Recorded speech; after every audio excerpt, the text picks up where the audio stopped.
Okey, hello សួស្តីបងប្អូននេះបាទជាទីស្រឡាញ់ទីរាប់អានផងដែរពិសេសបងប្អូនដែលជួយតាមដានទស្សនានៅ Channel ពេរបស់ខ្ញុំបាទបន្តផងដែរគេបងប្អូនបាទថ្ងៃនេះគឺខ្ញុំសូមបង្ហាញនៅវិធីងាយៗពិសេសគឺបងដែលចូលចិត្តនៃការតភ្លើងឬក៏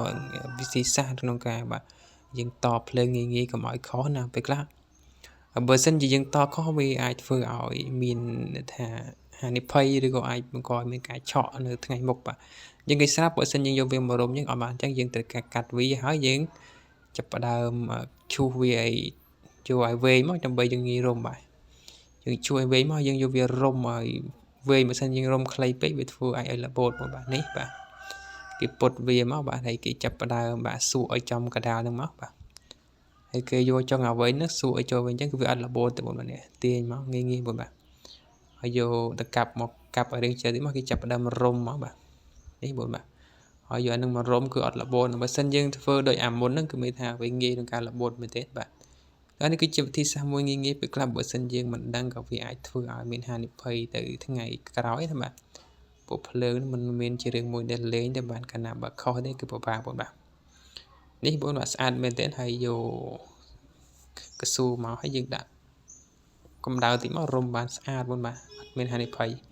ហើយនេះមួយទៀតវិធីសាស្ត្រនៃការដុតភ្លើងផ្សេងបងជាងឬក៏យើងអត់ជាងទេបាទនៅកន្លែងកុងតាក់បិទបើកភ្លើងណាបាទយើងយកមកបើសិនខ្លីគេយកអត់ចូលយើងទាញវាវែងបាទនេះបងបាទទាញវែងមួយខ្លីមួយបាទហើយយើងចាប់ផ្ដើមបត់ចូលគ្នាបាទនេះបត់ចូលទាំងអស់មកឲ្យមូរុំវាចិត្តដូចអាមុនដែលយើងរុំវាចិត្តមកវាអត់របូតទេតែបើសិនយើងរុំទៅលេងនឹងរបូតមកបាទពេលរុំអញ្ចឹងក៏អត់របូតបដ ாய் បាទរុំមកចិត្តមកចាប់ផ្ដើមដកអានឹងឲ្យរៀងវែងមកល្មមមកញាត់ចូលហើយចាប់ផ្ដើមមូខ្ចៅដែរនេះយើងញាត់ចូលដាក់ខ្ចៅចូលមកបាទហើយចិត្តបាទនេះគឺជាវិធីងាយៗហើយមួយទៀតវិធីសាស្ត្រនៅក្នុងការយើង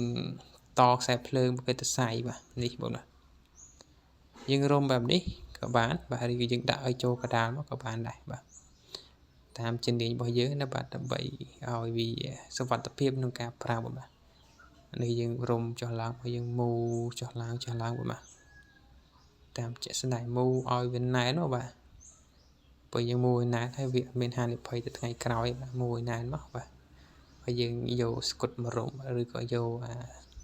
ស្ទប់ដូចមុនហ្នឹងមកដុតកំតិចមកវាឲ្យមានការឆ្លងខាងក្រៅបាទនេះវិធីសាស្ត្រងាយៗដែលបងគិតធ្វើបានច្រើនក្នុងនេះបាទប៉ុន្តែបើសិនយើងធ្វើអញ្ចឹងក៏វាអាចងាយរបូតបាទចឹងយើងកាត់វាមកហើយយើងទាញវែងមកបាទហើយយើងទាញឲ្យវែងទៀតមកហើយយើងចាំយើងបត់បាទយើងទាញវែងយើងបត់មូវាឲ្យណែនបើយើងទៅខ្សែអញ្ចឹងវាងាយនៅក្នុងការលបើកយើងមូវាឲ្យណែនមកហើយចាំយើងយកវាមករុំកុំឲ្យវាងាយរបូតយើងរុំហើយយើងចាប់ផ្ដើមមូខ្ចៅផ្ចិតមុនបាទអញ្ចឹងគឺវាងាយរបូតទៅបាទអានេះយើងយកឯកេះមកឲ្យកម្ដៅតិចមកហើយបងបាទងាយសុវត្ថិភាពសម្រាប់យើងដែលថាកុំឲ្យមានហានិភ័យថ្ងៃក្រោយវិញបងបាទ